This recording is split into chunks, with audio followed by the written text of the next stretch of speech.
Captain Jake Morrison stood on the bridge of the TFS Vigilant, watching 20 alien ships appear on his screens. Each enemy vessel was 3 times larger than his destroyer. The bridge crew remained silent as they counted the overwhelming force heading their way.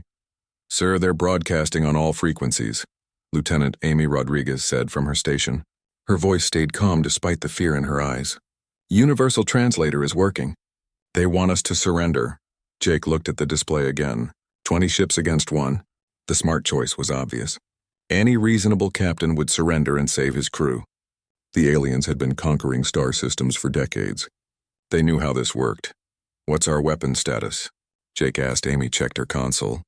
"All systems ready, but sir, we can't fight 20 ships.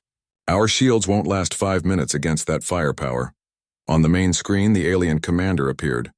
His face looked like a cross between a lizard and a bird, with yellow eyes that showed no emotion. When he spoke, the translator turned his words into perfect English. "Human vessel, I am Commander Zethkar of the Zephyrian Empire. You will surrender immediately. Lower your shields and prepare to be boarded. Resist and you will be destroyed." Jake studied the alien formation. They moved in perfect order, keeping precise distances between ships. Everything about them screamed military discipline and superior technology. They expected him to see the hopeless situation and give up. "Open a channel," Jake ordered. Amy's fingers moved across her controls. "Channel open, sir." "Commander Zethkar, this is Captain Morrison. I need a few minutes to discuss surrender terms with my crew." The alien commander's expression didn't change. "You have 5 of your minutes. Then we will take your ship by force." The channel closed. Jake turned to his crew. 23 men and women who trusted him to keep them alive. He was about to ask them to die instead. "Listen carefully," Jake said. "We can't win a normal fight, but we can make sure they remember this day. Amy, plot a ramming course for their command ship. Full speed." Amy's hands froze over her controls. "Sir, that's suicide." "Maybe, but it's also something they won't expect." "How many times have enemy ships rammed them in battle?" "Probably never," Amy admitted. "Most species surrender when they're outgunned." "Exactly. We're going to do something impossible. Set the reactor to overload on my command. When we hit their flagship, we're taking as many of them with us as possible." The crew exchanged glances. They could surrender and live as prisoners, or they could fight and die but make the aliens pay a price. Jake waited for them to decide. "Ramming course plotted," Amy said quietly. "Reactor overload ready," called out engineer Bob Martinez from his station. Jake nodded. The aliens had given them 5 minutes. He would use every second of it. "Commander Zethkar," Jake said when the channel reopened, "we accept your terms of surrender." The alien commander looked satisfied. "Lower your shields and prepare for boarding." "Of course. Just give us a moment to shut down our weapon systems." Jake cut the transmission and looked at his crew one last time. "Everyone ready?" They nodded. Amy's hand hovered over the engine controls. Bob's fingers were positioned over the reactor settings. The rest of the crew prepared for impact. "Now," Jake said. The Vigilant lurched forward at maximum speed, heading straight for the alien flagship. On the screens, Jake watched the enemy formation scramble to react. They had expected a quiet surrender, not a ship charging directly at them. Zethkar's face appeared on screen again, his calm expression replaced by shock. "What are you doing?" "Stop your ship immediately!" "Sorry, Commander," Jake said with a smile. Change of plans. The alien ships opened fire, but they were too close together. Energy beams meant for the Vigilant hit other Zephyrian vessels instead. The perfect formation became a liability as ships tried to avoid hitting each other. Jake watched the distance close. 5,000 meters. 3,000. 1,000. "Reactor overload in 10 seconds, Bob announced. The Vigilant's hull groaned as alien weapons finally found their mark. Shields collapsed and armor melted, but they were too close to stop now. Jake saw alien crew members running through the flagship's corridors, visible through its transparent sections. 500 meters. The aliens were firing everything they had, but it was too late. The Vigilant slammed into the flagship's hull, driving deep into its structure. Explosions bloomed around both ships as systems overloaded and fuel lines ruptured. "See you on the other side," Jake said to his crew. The reactor core exploded. When the light faded, 6 Zephyrian ships were gone. The flagship had been completely destroyed along with 2 escorts that were too close. 3 more ships were badly damaged from debris and radiation. Commander Zethkar found himself in command of the remaining fleet from his new ship. He stared at the wreckage where the human destroyer had been. In 30 years of military service, he had never seen anything like it. His communication officer approached cautiously. "Sir, how do we report this to High Command?" Zethkar struggled to find words. How could he explain that humans had turned surrender into an attack? That they had destroyed 6 ships while losing only 1? That they had smiled while choosing death over capture? "Tell them," Zethkar said slowly, "that humans do not follow standard military doctrine. Is that all, sir?" Zethkar looked at the debris field again. Somewhere in that wreckage were the remains of Captain Morrison and his crew. They had known they couldn't win, but they had attacked anyway. The idea made no sense. "Add this," Zethkar said. "Recommend we avoid future contact with human forces until we understand their tactical methods better." The officer recorded the message and sent it towards Zephyrian space. Neither of them knew they had just witnessed the opening move in a war that would challenge everything the Empire thought it knew about combat. Light years away, Admiral Kevin Hayes received word that the Vigilant was overdue. He read Jake Morrison's final transmission and felt a mix of pride and sadness. Jake had bought them time to prepare for what was coming.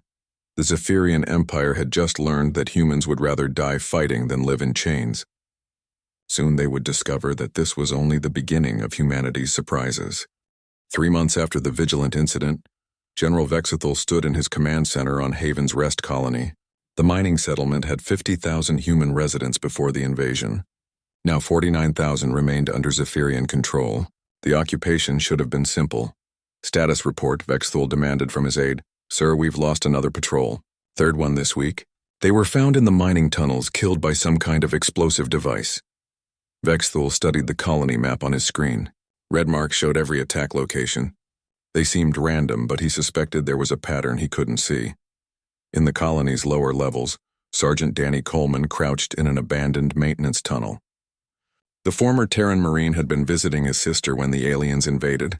Now he led a growing resistance movement. "Lisa, show me what you've built," Danny whispered to the woman beside him. Lisa Park had been a colonial engineer before the war. Now she designed weapons from household items. She held up a small device that looked like a broken tablet computer. Motion sensor from a security door, battery from a personal communicator, and explosives from mining charges. She explained quietly. "When they walk past, it goes off. How many can you make?" 20 a day if we can keep getting supplies." Danny nodded. The aliens controlled the obvious supply routes, but humans were creative. Children brought components hidden in school bags. Elderly citizens carried pieces in their walking canes. Even the local priest had hollowed out religious books to hide electronics. 2 blocks away, a Zephyrian patrol marched down Main Street. They wore full combat armor and carried weapons that could punch through tank armor. They moved in perfect formation, just like their training manuals required. 12-year-old Pete Johnson rode his bicycle toward them. His backpack bounced as he pedaled, looking like any normal kid going to school. The aliens barely glanced at him. Pete dropped a small package as he passed the patrol. It looked like garbage, the kind of litter that lazy kids left everywhere. The aliens ignored it completely. 5 seconds later, the package exploded. Not a big explosion, just enough to damage their equipment and hurt their pride. By the time the smoke cleared, Pete was 3 blocks away. The patrol leader, Sergeant Korthval, spoke into his communicator. "Command, we need medical support." "Another improvised device. Injuries," came the reply. "Minor. But our scanner equipment is destroyed." This was the 15th attack this month. Small bombs, modified tools, even cooking pots filled with dangerous chemicals. Each attack was different. Each one came from an unexpected direction. General Vexthul received the report and felt his frustration grow. His army had conquered 12 worlds using superior tactics and technology. But humans didn't fight like any enemy he had studied. "Increase patrols in the residential areas," he ordered. "Sir, we're already patrolling every major street. Then patrol the minor streets too." "General, that would require another 1,000 soldiers." Vexthul paused. He commanded 50,000 troops. The humans had no army, no heavy weapons, no air support. Yet somehow they were forcing him to spread his forces thinner every day. That evening, Danny Coleman met with other resistance leaders in the basement of Helen Scott's house. Helen had been the colony's communication director before the invasion. Now she coordinated information between different resistance cells. The aliens are getting frustrated, Helen reported. Our people working in their facilities say they're arguing about tactics. Good, Danny said. Frustrated enemies make mistakes. What's our next target? Their supply depot, suggested Marcus White, a former security guard. They store food and equipment there. Too obvious, Danny replied. They'll expect that. We need to hit something they won't see coming. Lisa raised her hand. What about their waste processing facility? The others stared at her. Their garbage dump? Think about it, Lisa explained. They have to dispose of broken equipment somewhere. If we contaminate their waste system, everything they throw away becomes dangerous to handle. Danny smiled. I like it. Nobody guards a garbage dump. 3 days later, Zephyrian maintenance worker Dexisol discovered that their waste facility had been sabotaged. Every piece of discarded equipment was now covered in a corrosive chemical that ate through gloves and protective gear. How did they even get access? Dexisol asked his supervisor. Unknown. The perimeter was secure. No alarms were triggered. What they didn't know was that Lisa had entered through the sewage pipes, crawled through 200 meters of waste tunnels, and emerged inside the facility. No security system watched areas that were supposed to be impossible to reach. General Vexthul read the report and felt a headache building. Humans seemed to attack through dimensions his people hadn't considered. Sewers, ventilation shafts, even through the walls themselves. Sir, his aide said nervously, High Command is asking for a progress report. Tell them the colony is secure, Vexthul said through gritted teeth. What about the resistance activities? Tell them we're dealing with minor criminal elements. The aide left to send the message. Vexthul didn't mention that these minor criminal elements had killed 300 of his soldiers and destroyed enough equipment to supply a battalion. That night, the aliens tried a new tactic. They would take hostages from the civilian population. Surely the resistance wouldn't risk innocent lives. They were wrong. When 20 civilians were captured and held in the town hall, Danny Coleman didn't negotiate. Instead, he organized a rescue mission using the most dangerous plan imaginable. Volunteers would rush the building from 6 different directions. Some would die, but others would reach the hostages. It was exactly the kind of desperate, illogical assault that should have failed completely. It worked perfectly. The aliens had prepared for negotiations, for sniper attacks, for siege tactics. They hadn't prepared for 60 humans charging their positions with improvised weapons and complete disregard for their own safety. Within 10 minutes, all 20 hostages were free. The rescue teams melted back into the civilian population before reinforcements could arrive. General Vexthul stared at the after-action report. 60 humans with farming tools and mining equipment had defeated a reinforced company of professional soldiers. It was impossible, but it had happened. He opened a communication channel to Zephyrian High Command. This is General Vexthul. I'm requesting additional troops for the Haven's Rest occupation. How many additional troops, General? Vexthul looked at his casualty reports. 3 months ago, he had thought 50,000 soldiers was excessive for controlling one small colony. Another 50,000, he said quietly. General, you already have overwhelming force superiority. Sir, these humans don't follow standard resistance patterns. They attack from positions we didn't know existed, using weapons we can't predict with tactics that shouldn't work. There was a long pause. Are you saying 50,000 professional soldiers cannot control 49,000 primitive humans? General Vexthul looked out his window at the colony below. Somewhere down there, Danny Coleman was planning his next impossible attack. Lisa Park was building weapons from coffee makers and door hinges. Children were carrying bombs disguised as homework. Sir, he said carefully, I'm saying we need to reconsider our understanding of primitive. War Coordinator Kethmore sat in his analysis chamber aboard the flagship Dominion, surrounded by holographic displays showing battle data from 3 star systems. For 6 months, Zephyrian forces had been fighting humans across multiple worlds. The results made no sense. Computer, display tactical summary for Sector 7, Kethmore commanded. The hologram showed the Carson system, where Colonel Ryan Bell commanded human ground forces. Kethmore studied the battle patterns with growing confusion. Show enemy behavior analysis for the past 30 days. New data appeared. Human forces had used 17 different tactical approaches in 30 days. Guerrilla warfare, conventional battles, siege tactics, mobile strikes, even retreating to positions that seemed strategically worthless. Computer, how many tactical variations did we employ in the same period? Zephyrian forces used 3 primary tactical patterns with minor modifications. Kethmore felt frustration building. Zephyrian military doctrine had been perfected over centuries. Their tactics worked against every species they had encountered. Why were humans different? On Carson Prime, Colonel Ryan Bell studied captured Zephyrian equipment in his makeshift laboratory. Dr. Kate Williams, a military psychologist, watched as he dismantled an alien communication device. Their technology is impressive, Ryan said, but look at this circuit design. Everything is standardized, modular, predictable. Kate leaned closer. Meaning? Meaning they build things the same way they fight.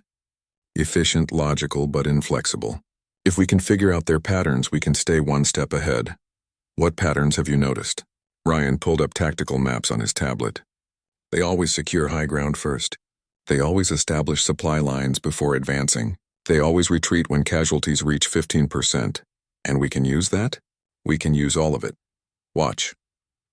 That afternoon, Zephyrian forces began their assault on Hill 247, following standard doctrine. The high ground provided excellent firing positions and defensive advantages. Any competent military commander would try to hold it. Colonel Bell ordered his forces to abandon the hill completely. Captain Zorthmar, leading the Zephyrian assault, stopped his advance when he realized the hill was empty. His training said this was obviously a trap. The humans must be planning an ambush. He spent 4 hours carefully searching for hidden enemies. His troops advanced meter by meter, checking every rock and tree. They found nothing because there was nothing to find. While Zorthmar secured an empty hill, Ryan Bell's forces attacked the real target 20 kilometers away. The Zephyrian supply depot fell in minutes, because most of the defenders were busy looking for non-existent ambushes. Sir, Zorthmar's radio operator reported, our supply base is under attack. Impossible. Intelligence showed all human forces were concentrated here. Sir, they're not here. They're there. By the time Zorthmar's forces reached the supply depot, it was burning wreckage. The humans had vanished again, probably moving to their next impossible position.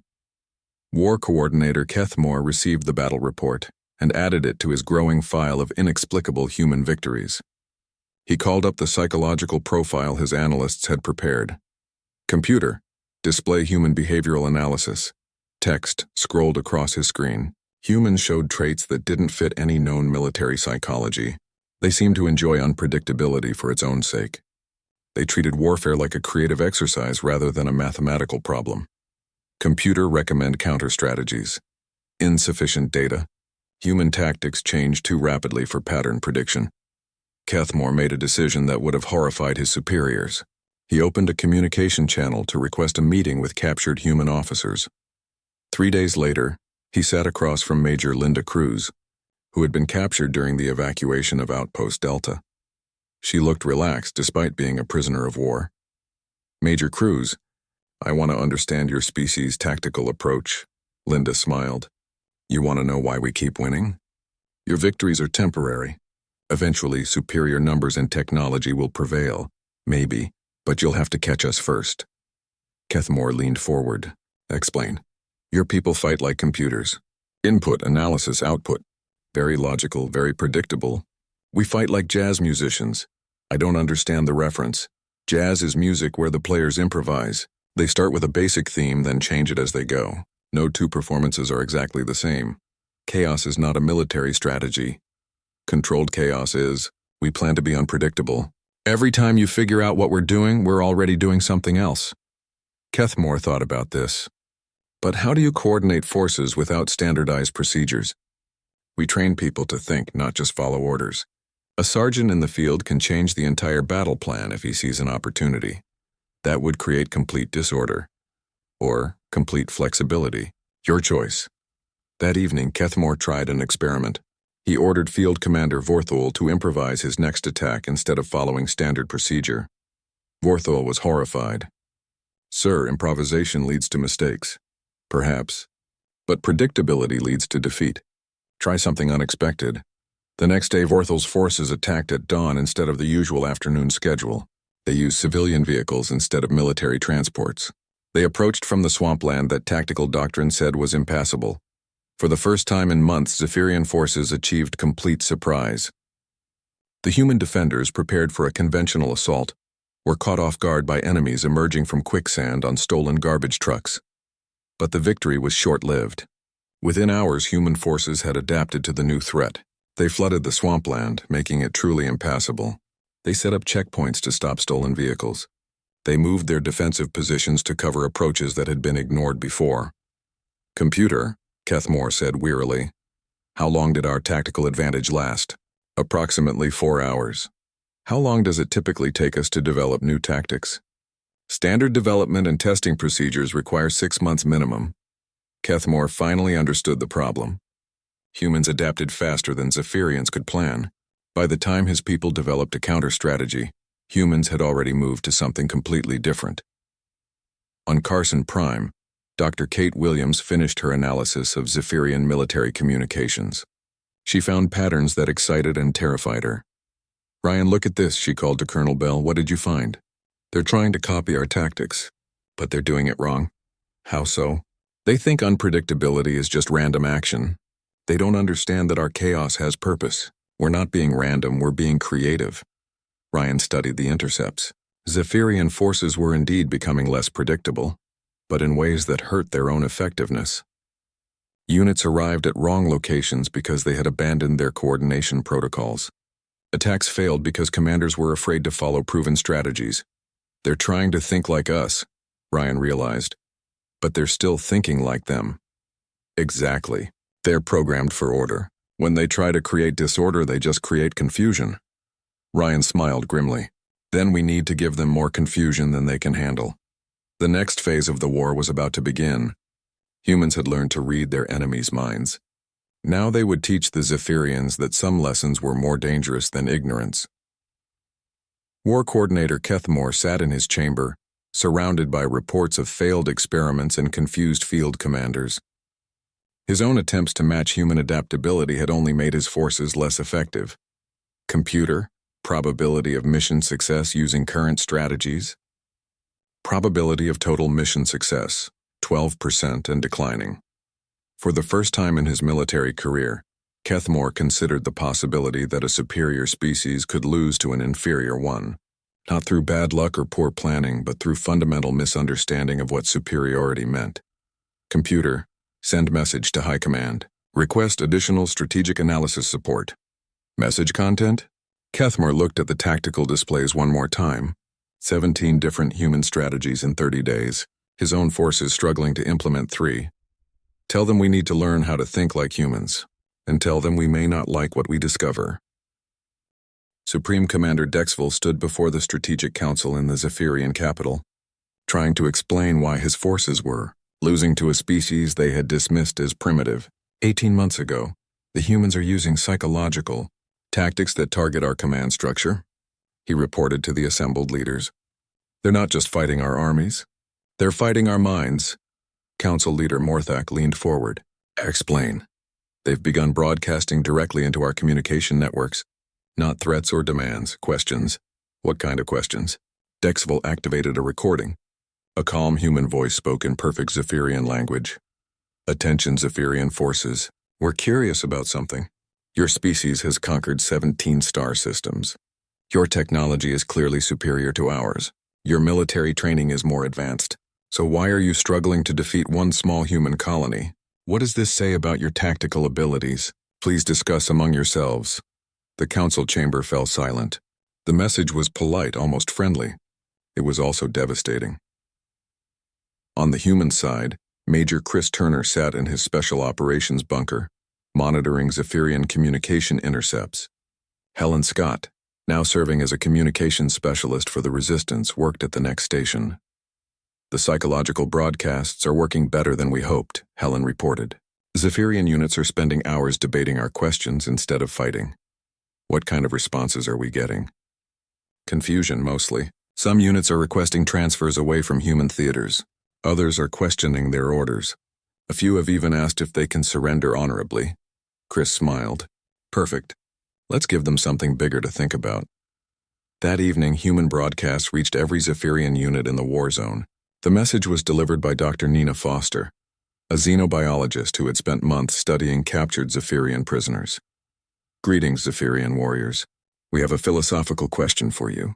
Your empire prides itself on bringing order to chaos, civilization to primitive worlds. But what happens when the primitives refuse to be civilized? What happens when chaos defeats order not through force but through flexibility? Are you still the superior species if you can't defeat an inferior one? The broadcast ended with a simple request. Think about it. Across 3 star systems, Zephyrian soldiers did exactly that. Squad leaders found themselves debating military philosophy instead of planning attacks. Company commanders questioned whether their doctrine was as perfect as they had been taught. Captain Yothleem of the 47th Assault Battalion spoke privately with his second-in-command. Vorthka, do you think we're really superior to humans? Of course, sir. Our technology, our organization, our firepower. Then why haven't we won yet? Vorthka didn't have an answer. Neither did most of the Zephyrian military. The psychological pressure increased when humans began capturing Zephyrian soldiers alive. Major Turner personally oversaw these operations, which violated every principle of logical military strategy. When Zephyrian Sergeant Klextal was captured during a supply raid, he expected torture or execution. Instead, he was given medical treatment, decent food, and comfortable quarters. Why are you treating me well? He asked his human guard. Private Sam Chen shrugged. Why wouldn't we? You're not our enemy. You're just confused. Confused about what? About who the good guys are in this war. For 3 days, Klextal was treated as a guest rather than a prisoner. Humans showed him their families, their hopes for peace, their willingness to share resources with former enemies. They didn't try to convert him or extract information. They just treated him like a person. When he was released in a prisoner exchange, Klextal returned to his unit with stories that spread like wildfire through Zephyrian ranks. They could have killed me easily, he told his squad mates. They had every reason to hate me. But they acted like we were friends who had simply misunderstood each other. That's psychological manipulation, Corporal Deathvar argued. Maybe. But if it's manipulation, why did it feel genuine? Word of human prisoner treatment reached Supreme Commander Dexful through intelligence reports. He found the information deeply disturbing. Enemies were supposed to hate each other. War was supposed to be about strength defeating weakness. Humans were turning conflict into a philosophical discussion. Helen Scott's next broadcast pushed the psychological campaign into dangerous territory. Zephyrian soldiers. We have intelligence suggesting that humans are not fighting alone. We have allies you haven't discovered yet. Ancient species that watch this conflict with great interest. They're curious to see whether the Zephyrian Empire is truly as mighty as it claims, or whether you're just another species that bullies the weak. The broadcast was completely fictional. Humans had no secret allies. But paranoia was a powerful weapon, and Zephyrian military intelligence began searching for enemies that didn't exist. Field reports started mentioning strange sensor readings that could be cloaked ships. Equipment failures were attributed to possible sabotage by unknown forces.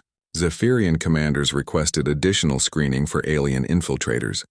Captain Zorthmar, the same officer who had spent 4 hours securing an empty hill, now spent entire days investigating phantom allies. His unit's combat effectiveness dropped by 60% as soldiers watched for invisible enemies instead of obvious human forces. The psychological campaign reached its peak when humans began releasing captured Zephyrian prisoners with gifts, not weapons or technology, but personal items from Earth. Photos of human families, handwritten letters, small pieces of artwork created by human children. Sergeant Klextal found himself carrying a crayon drawing made by 8-year-old Lucy Chen, Sam's daughter. The picture showed humans and aliens holding hands under a rainbow, with the words "Friends Forever" written in child's handwriting. Why did they give this to me? Klextal asked his squad. Psychological warfare, Corporal Deathvar insisted. They're trying to make us feel guilty. It's working, another soldier admitted quietly. Stories spread through Zephyrian ranks about humans who sent birthday cards to captured aliens, who asked about their families, who seemed genuinely sad when prisoners were exchanged. Some Zephyrian units reported that their soldiers were deliberately avoiding humans to prevent capture. Supreme Commander Dexful received reports that combat efficiency had dropped 40%. in human sectors compared to operations against other species. His own troops were afraid of an enemy that treated them kindly. "Sir," his aide reported, 17 units have requested transfer out of human combat zones this month. On what grounds? Various reasons. Equipment incompatibility, specialized training requirements, family considerations. Dexville knew the real reason. His soldiers were developing respect for their enemies. Some were even beginning to like humans. It was a military disaster that no tactical manual had prepared him for. The final psychological blow came when humans broadcast a simple message to the entire Zephyrian fleet. "Attention, Zephyrian Empire. We know you're monitoring our communications. We want you to know that we don't hate you. We understand you believe you're bringing order to the galaxy. We just disagree about methods. When this war ends, whether you win or lose, we'd like to be friends. We think you're an interesting species with a lot to offer the universe. We hope you feel the same way about us." The message was signed by President Elizabeth Carter of the Terran Federation, but it came with personal notes from human soldiers addressing specific Zephyrian units they had fought against. To the 23rd Zephyrian Assault Corps, "You guys are really tough fighters. We respect your skill and dedication. When this is over, we'd love to share some Earth coffee with you and swap war stories." Supreme Commander Dexville read through dozens of similar messages. Humans were treating the war like a sporting competition between respected rivals, rather than a life-or-death struggle between species. "Sir," his communication officer said hesitantly, "some of our units are requesting permission to respond to these messages." "Absolutely not, sir. They want to thank the humans for the prisoner treatment and ask about this coffee beverage." Dexville felt a headache building. His army was beginning to like the enemy. Combat reports showed Zephyrian forces using minimum necessary force against humans, taking extra care to avoid civilian casualties, even providing medical aid to wounded human soldiers. War was supposed to be about conquest and submission. Humans had turned it into an awkward social interaction, where both sides were trying to be polite while shooting at each other. "Computer," Dexville said to his strategic analysis system, "calculate probability of mission success given current psychological factors. Insufficient data. Current situation falls outside all known military parameters." For the first time in Zephyrian history, an empire that had conquered 17 civilizations was losing a war because the enemy was too friendly to hate properly. Dexville opened a secure channel to the Imperial Palace. It was time to admit that conventional warfare had failed completely. The humans hadn't just defeated Zephyrian tactics, they had made those tactics irrelevant. "Your Majesty," he said when Emperor Zixel answered, "I request permission to attempt direct negotiations with human leadership." "Have they offered to surrender?" "No, sir. They've offered to be friends." The Emperor was silent for a long moment. "Explain." Emperor Zixel himself led the final assault on Earth, commanding 2,000 ships in the largest fleet the Zephyrian Empire had ever assembled. If humans could not be defeated through conventional means, they would be overwhelmed by sheer force. Admiral Kevin Hayes watched the massive alien fleet approach Earth's solar system from his command ship, the TFS Defiance. He had only 200 vessels, a mix of destroyers, cruisers, and converted civilian ships. By every measure of military logic, the battle was already over. "Admiral," Captain Tony Blake reported from his fighter squadron, "enemy fleet composition is exactly what our intelligence predicted. They're following standard formation protocols." "Good," Kevin replied. "Dr. Foster, are you ready with your analysis?" Dr. Nina Foster looked up from her xenobiology station. After 2 years of studying Zephyrian behavior, she had finally understood the fundamental difference between the two species. "Admiral, I need you to understand something crucial. Zephyrians evolved from hive mind creatures. Individual initiative was bred out of them millions of years ago. They can't truly comprehend independent action. What does that mean for the battle? It means they expect our ships to act as a unified force under central command. They can't imagine individual captains making independent decisions." Kevin smiled grimly. "Then let's show them what real independence looks like. Signal all ships.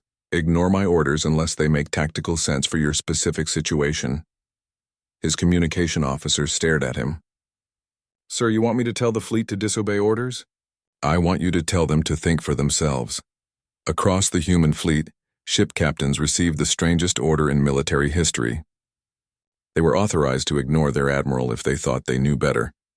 Captain Lisa Park of the cruiser TFS Relentless was the first to test the new doctrine. When Kevin ordered a frontal assault, she instead took her ship around the moon to attack from an unexpected angle. Captain Marcus White of the destroyer TFS Audacious ignored formation protocols entirely and charged straight at the enemy flagship, following the example of Jake Morrison from 2 years earlier. Captain Danny Coleman, commanding a converted cargo ship, launched all his fighters early and used his empty vessel as a giant bomb. Emperor Zixel watched the human response with growing confusion. Their ships moved in patterns that violated every principle of fleet combat. Some vessels retreated while others advanced. Individual captains seemed to be fighting completely different battles. Tactical analysis, the Emperor demanded. Sir, human forces show no coordination whatsoever. They appear to be operating under multiple conflicting battle plans. Then they should be easy to defeat. But they weren't. The lack of coordination that should have been a weakness became an impossible strength. Zephyrian forces couldn't predict human movements because humans themselves didn't know what they were going to do next. Captain Tony Blake led his fighter squadron in an attack that defied all logic. Instead of targeting enemy weapons or engines, his pilots attacked the Zephyrian fleet's communication arrays. Blake, what are you doing? Admiral Hayes asked over the radio. Sir, you told me to ignore orders if I had a better idea. I have a better idea. Within minutes, Zephyrian ships began losing contact with their command structure. Individual alien captains, trained to follow precise instructions, found themselves isolated and confused.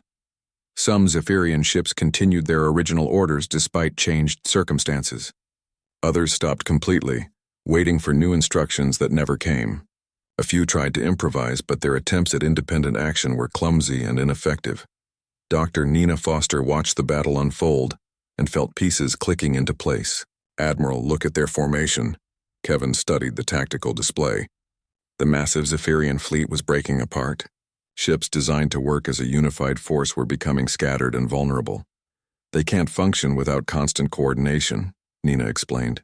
Take away their communication, and they're just 2,000 individual ships with no idea how to cooperate.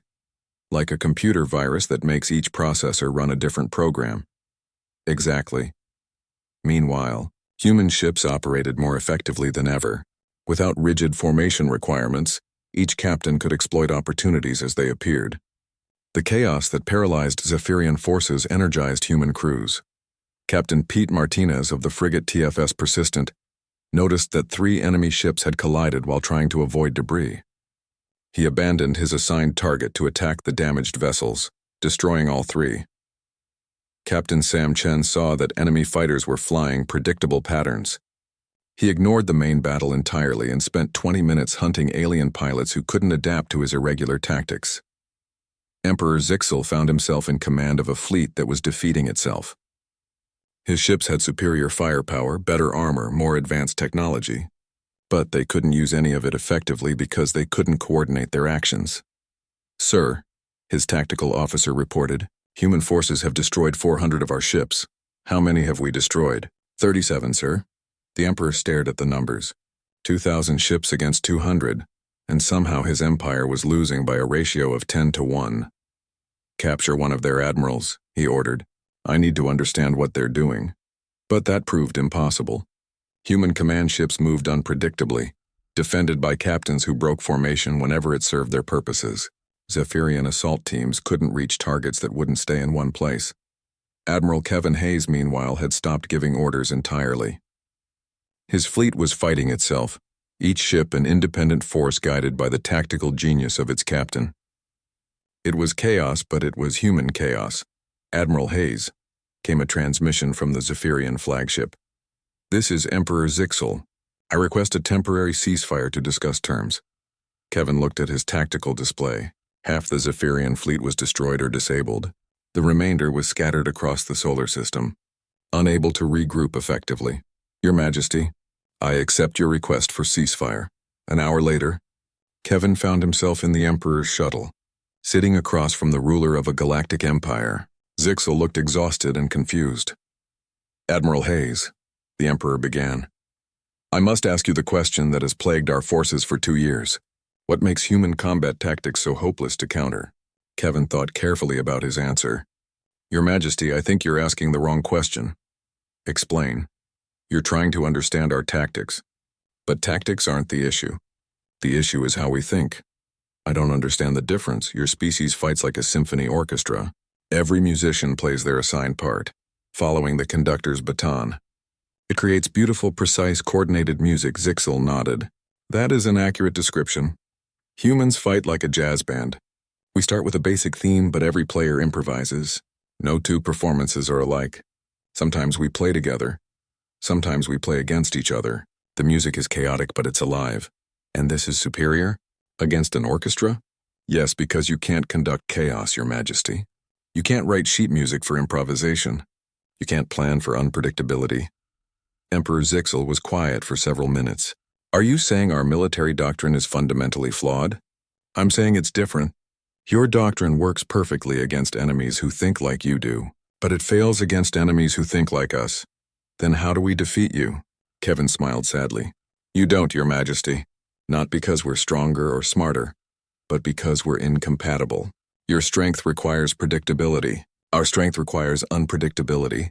We can't both be right at the same time. So this war cannot be won by either side. It can be ended by both sides. Zixel looked out the shuttle window at his broken fleet. You're suggesting we simply leave? I'm suggesting we become allies instead of enemies.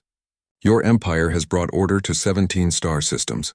We have techniques for dealing with chaos. Maybe we could learn from each other instead of fighting. The Zephyrian Empire does not negotiate with primitive species. Your Majesty, Kevin said gently, after today, can you honestly call us primitive? Emperor Zixel thought about 2 years of military disasters. About human prisoners who sent thank you cards. About soldiers who fought like artists and treated war like a creative exercise. About a species that turned every Zephyrian advantage into a disadvantage. No, he said finally. I cannot call you primitive. 3 months later, the first Zephyrian Human Cultural Exchange Program began. Zephyrian military academies added courses on chaos theory and creative thinking. Human universities started departments of organizational efficiency and systematic planning. The war ended not with conquest, but with confusion. Neither side had truly won because neither side had truly understood what they were fighting. About Dr. Nina Foster published a paper titled Cognitive Incompatibility as a basis for interspecies conflict. It became required, reading at both Zephyrian and human military colleges. Admiral Kevin Hayes retired to become a professor of military philosophy. His most famous lecture was titled, Why the Best Battle Plan is No Battle Plan. Emperor Zixel established a new imperial policy. Before attacking any species, spend 1 year trying to understand how they think. And somewhere in space, Captain Jake Morrison's sacrifice was remembered as the moment humanity proved that dying for principles was sometimes